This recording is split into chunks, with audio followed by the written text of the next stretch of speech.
This is Priya Pawar again. और हमने start किया था केमिस्ट्री ईसीएफ की रिगार्डिंग प्रिपरेशन हमने चालू करी थी। साथ ही हमने उसमें दो टॉपिक्स देख लिए थे, that is chemical equilibrium and रासायनिक अभिक्रिया के दर या रेट ऑफ केमिकल रिएक्शन।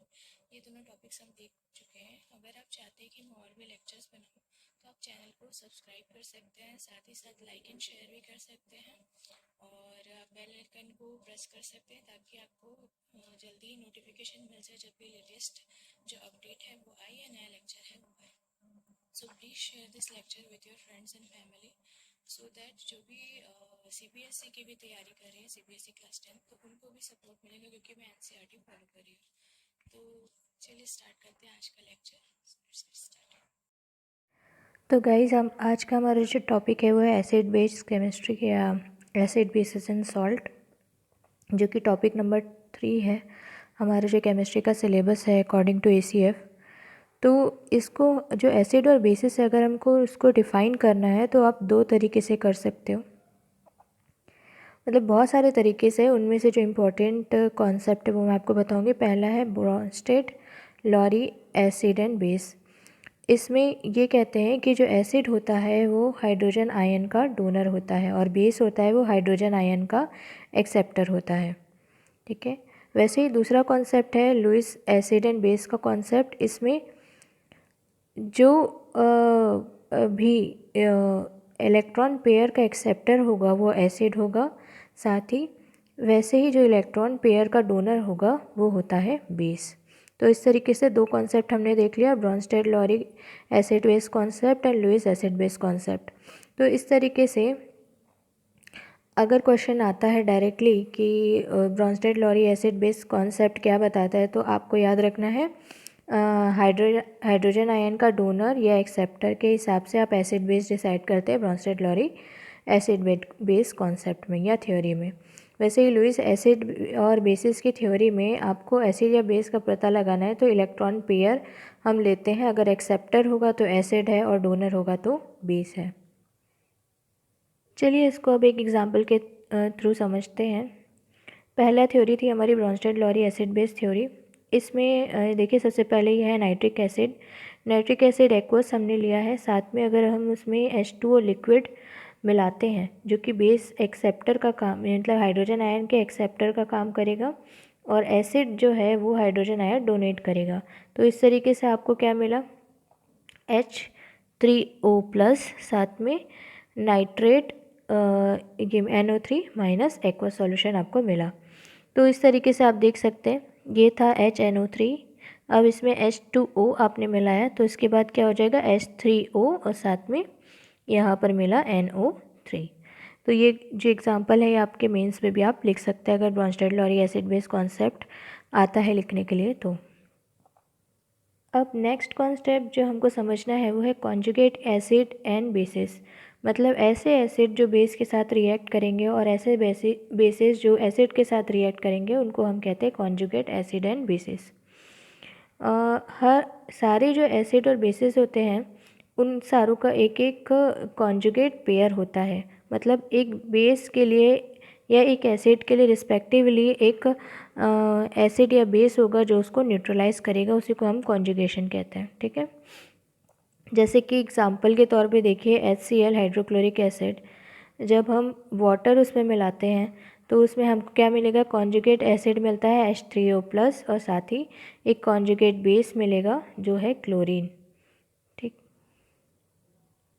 अब देखिए ये इम्पॉर्टेंट कॉन्सेप्ट है कि आप कैसे पता करेंगे कि किसी भी एसिड या बेस की स्ट्रेंथ क्या है या कितना स्ट्रॉन्ग या कितना वीक है। तो स्ट्रॉन्ग एसिड अगर हाइड्रोजन आयन अगर उसको डोनेट करना है तो बहुत इजीली वो डोनेट कर देगा। ठीक है। तो जितने आसानी से कोई भी एसिड हाइड्रोजन आयन को डोनेट कर पाएगा वो उसकी जो स्ट्रेंथ है बताता है, तो उतना ही वो स्ट्रॉन्ग होगा। साथ ही स्ट्रॉन्ग बेस वो होगा जितनी आसानी से वो हाइड्रोजन आयन को एक्सेप्ट कर लेगा। ठीक है। तो स्ट्रॉन्ग होगा बेस अगर उसमें जो कॉन्जुगेट जो एसिड होगा एसोसिएट होगा बेस से वो वीकर होना चाहिए। चलिए इसका भी हम एग्जांपल देखते हैं। जैसे सल्फ्यूरिक एसिड एक्वस सॉल्यूशन अगर आप सोडियम हाइड्रोक्साइड के साथ मिलाएंगे तो प्लस वाटर, तो उस केस में सल्फ्यूरिक एसिड जो है वो ट्रांसफॉर्म हो जाएगा, ठीक है। वो HSO4 बन जाएगा, साथ ही H3O प्लस एक्वा सॉल्यूशन आपको मिलेगा, ठीक है। तो इस तरीके से आप देख सकते हैं कि कैसे स्ट्रेंथ ऑफ एसिड और बेस डिसाइड होता है। नेक्स्ट टॉपिक हम जो देख रहे हैं वो है auto ionization of water. Water का अपने आप आयनीकरण हो जाना या आयंस में टूट जाना। तो ये किस तरीके से होगा, जैसे कि देखिए कि वाटर हमेशा क्या होगा, कुछ जो है डिसोसिएशन जिसको हम कहते हैं टूटना होता है, ताकि वो H3O प्लस आयन बनाए और OH माइनस आयन बनाए। जैसे कि आपने दो मॉलिक्यूल मान लीजिए H2O लिक्विड के लिए, तो वो किस में टूटेगा, H3O प्लस एक्वस सॉल्यूशन, साथ ही एक हाइड्रोक्सिल आयन बनेगा। अगर आपको देखना है कि इक्विलिब्रियम कांस्टेंट अगर इस प्रोसेस के लिए आपको लेना है, तो इसको आप लेंगे KW, जो कि होगा 25 डिग्री सेंटीग्रेड में। तो इस कंडीशन में देखिए ये इक्विलिब्रियम कांस्टेंट है, यहाँ पर H3O प्लस आयन मिल रहा है, साथ ही OH माइनस आयन मिल रहा है। अगर आप कांस्टेंट की वैल्यू देखें तो 10⁻⁻14 होती है। और यही अगर आप प्योर वाटर में निकालें, मतलब ये जो वाटर आपने लिया था प्योर वाटर आप लेते हैं, तो उस कंडीशन में प्योर वाटर के जैसे आपको मालूम है कि pH कितना होता है 7, तो उसी हिसाब से आप ये ले सकते हैं 10⁻⁻7 मोल्स। अब हमने देखा था कि ऑटो आयनाइजेशन में एक KW कॉन्सेप्ट आया या एक कांस्टेंट आया, जो कि होता है टेम्परेचर पर डिपेंडेंट। इसकी वैल्यू हमेशा टेम्परेचर पर डिपेंड होगी। जैसे ही टेम्परेचर इंक्रीज़ होगा वैसे ही KW की वैल्यू भी इंक्रीज़ होती जाएगी। जैसे देखिए अगर टेम्परेचर 10 डिग्री से आप बढ़ा रहे हैं तो 0.29 10⁻⁻14 ऐसे करके आप चार्ट में देख सकते हैं कि कैसे अगर 50 कर दें आप टेम्परेचर, तो 5.48 इंटू 10⁻14 वैल्यू हो जाएगी KW की। मोस्ट इम्पॉर्टेंट कॉन्सेप्ट आया, दैट इज़ pH स्केल। ये जो पूरा ओवरऑल टॉपिक है एसिड बेस का आज कंप्लीट हो जाएगा, इसलिए कुछ भी मिस मत करिएगा। तो pH स्केल क्या होता है, आप हाइड्रोनियम आयन कंटेंट किसी भी सॉल्यूशन में मेजर करते हैं, ठीक है। तो pH को आप ऐसे डिफाइन करते हैं, नेगेटिव लॉगरिथम ऑफ जो भी आपने आयन लिया है, हाइड्रोनियम आयन लिया है, उसका कॉन्सेंट्रेशन, और ये जो लॉग होगा उसका बेस हमेशा होता है 10, ठीक है। ये नेचुरल लॉग नहीं होता है। तो हाइड्रोजन आयन जो दिया होता है वो मोलार यूनिट्स में दिया होता है। जैसे कि pH अगर प्योर वाटर का आप निकालें, दैट इज़ pH या hydronium ion concentration of pure water, तो उस केस में होगा 10⁻⁻7 m, या इसको pH को हम कहते हैं 7, क्योंकि log 10 हो गया, बेस सेम हो गया, उसके बाद में डायरेक्टली वैल्यू आपकी आ जाएगी log की 7। अगर कोई भी सॉल्यूशन या कोई भी सब्सटेंस अगर न्यूट्रल हुआ तो उसकी pH कितनी होगी, तो 7। अगर एसिडिक सॉल्यूशन होता है तो उसका pH हमेशा 7 से लेस होता है। ये बहुत बेसिक कॉन्सेप्ट है, आप सभी जानते होंगे। और अगर बेसिक सॉल्यूशन है तो उसका pH जो है वो 7 से ज़्यादा होगा। अनदर इम्पॉर्टेंट फैक्ट है वो हम देख लेते हैं कि अब हम देखते जाएंगे कौन कौन सी इम्पॉर्टेंट जो डे टू डे लाइफ में हम यूज़ करते हैं सब्सटेंसेस या जो भी खाने की चीज़ें होती हैं, साथ ही साथ जो डे टू डे लाइफ से रिलेटेड जितने भी मटेरियल्स हैं उनका pH क्या होता है। तो ये मे बी डायरेक्टली क्वेश्चन पूछा जा सकता है आपके एग्जामिनेशन में। तो पहले देख लेते हैं बैटरी एसिड का क्या होगा, 0। स्टमक का होता है 1 या 1.5 के आसपास, और वैसे ही लेमन जूस का होता है 2। या इसको आप अगर देख लीजिए, इसमें एक तरफ हाइड्रोनियम आयन का कंसंट्रेशन दिया है, एक तरफ pH का कंसंट्रेशन दिया है, ठीक है। तो इस तरीके से आप देख सकते हैं। वैसे विनेगर का आप देख लीजिए, यहाँ पर है 10⁻⁻11 या 3 होता है इसका pH, साथ ही यहाँ पर देखिए ये टोमेटो 4th नंबर पे आपको दिख रहा है, तो ये करस्पॉन्डिंग आप वैल्यूज़ इसकी देख सकते हैं। मतलब स्टमक में जो होगा वो उसका pH 1 होगा, लेमन जूस का 2, विनेगर का 3, वाइन का 3 और 4 के बीच में आप देख सकते हैं, साथ ही ब्लैक कॉफ़ी 10⁻5। इस तरीके से आप सारे ये जो कॉन्सेप्ट, जैसे मिल्क का होगा, मिल्क का pH 10⁻6, क्योंकि इसमें लैक्टिक एसिड होता है। साथ ही प्योर वाटर का 10⁻7, ठीक है, या 7 pH इसका आप मान सकते हैं। तो इस साइड में जितनी भी वैल्यूज़ दी हुई है, फिर से मैं एक बार इसको रिपीट कर देती हूँ। बैटरी एसिड का 0, स्टमक का 1, लेमन जूस 2 एंड विनेगर दोनों ही का जो pH होगा वो 2 के लगभग होता है। फिर वाइन का आप देख लीजिए तो 3, टोमेटोज़ का 4, ब्लैक कॉफ़ी का 5, मिल्क का 6 एंड प्योर वाटर का 7। अब जैसे देखिए ब्लड या सी वाटर, इसका pH लगभग 7 और 8 के बीच में आपको मिलेगा। साथ ही सोडियम बाइकार्बोनेट का 8, बोरेक्स सॉल्यूशन का 9, मिल्क ऑफ मैग्नीशिया या डिटर्जेंट का pH होता है 10, एक्वस अमोनिया का होता है 11। तो इस तरीके से हमने वेरियस सब्सटेंसेस और सॉल्यूशन के pH वैल्यूज़ देखे। अब आपको मान लीजिए किसी भी सॉल्यूशन का pH वैल्यू दिया हुआ है, तो आपको हाइड्रोनियम आयन उसमें कितने अगर निकालना है तो आप कैसे निकालेंगे। आपको पता है, अगर हाइड्रोनियम आयन का कंसंट्रेशन अगर आपको पता करना है तो आप हाइड्रोक्सिल आयन की कंसंट्रेशन को लगभग 14 से माइनस कर दीजिए, क्योंकि आपको पता है 0 से लेके 14 तक ही आपको एसिड और बेसिस मिलते हैं। pH वैल्यू अगर आप देखें तो अगर 14 में से आप हाइड्रोक्सिल आयन को घटा देंगे तो उस केस में क्या मिल जाएगा, आपको हाइड्रोनियम आयन का कंसंट्रेशन मिल जाएगा। तो इसलिए जो हाइड्रोक्सिल आयन का जो कॉन्सेंट्रेशन दिया हुआ है उसको हमने 14 से माइनस कर दिया, तो 4.63 क्या आ गया आपका जो pH है या हाइड्रोनियम आयन का कंसंट्रेशन, ये आ गया। तो देखिए आप इसको क्या ले लेंगे, 10⁻⁻⁴.63 और इसको जब आप निकालेंगे तो लगभग 10⁻⁻5 आएगा। अब अनदर इम्पॉर्टेंट कॉन्सेप्ट हम देख लेते हैं, ये है आयनाइजेशन कांस्टेंट। आयनाइजेशन कांस्टेंट में हम क्या देखेंगे, किसी भी अगर मान लीजिए एसिड या बेस है, किस हद तक वो टूटते हैं तो उसमें जो H2O की मात्रा है उसके हिसाब से आयनाइजेशन कांस्टेंट डिसाइड होता है। तो सबसे पहले देखिए, यहाँ पर एक एसिड लिए हमने, हाइड्रोक्लोरिक एसिड, साथ में H2O हमने मिलाया, तो उस समय क्या हुआ, कोई भी एसिड आपने लिया तो देन उस समय क्या हुआ, हाइड्रोनियम आयन बना H3O+, साथ ही A- क्या बना आपका बेस। ठीक है, तो इस तरीके से आपको क्या मिला, जो आयनाइजेशन कांस्टेंट है, मतलब इसमें क्या होगा, कॉन्जुगेट बेस जो आपको मिला है और हाइड्रोनियम आयन, ये जो प्रोडक्ट बना है वो ऊपर रहेगा, साथ ही नीचे में बेस में रहेगा जो भी आपका एसिड आपने लिया था।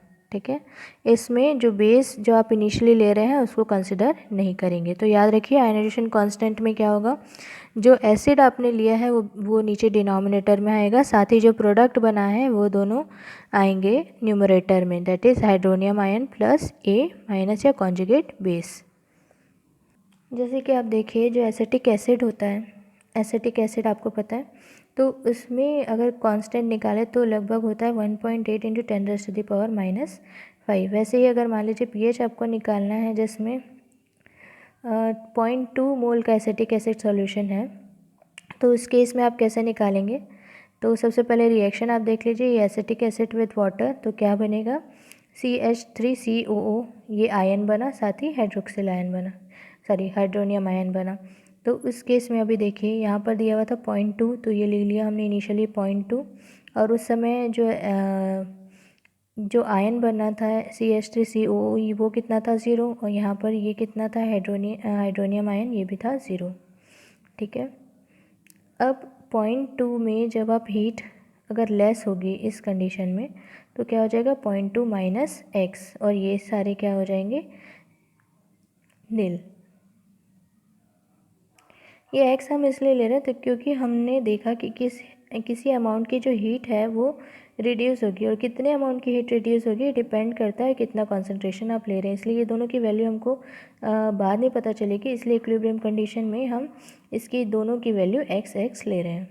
देखिए जैसे कि इसमें पहले से ही 1.8 × 10⁻⁵ इसका जो इक्विलिब्रियम जो कांस्टेंट था वो दिया हुआ था, आयनाइजेशन कांस्टेंट ये दिया हुआ था इसकी वैल्यू, साथ ही आपको यहाँ पर हमने x लिया था दोनों की वैल्यू को, तो ये हो गया दोनों मिल करके मल्टीप्लाई होके x इंटू एक्स, ये हुआ एक्स स्क्वायर। और जो एसिटिक एसिड का कॉन्सेंट्रेशन हमने इक्विलिब्रियम के बाद लिया था उसमें -x किया था, ठीक है। इसी तरीके से अगर आप सॉल्व करेंगे तो x की वैल्यू आ गई 0.0019 मोल।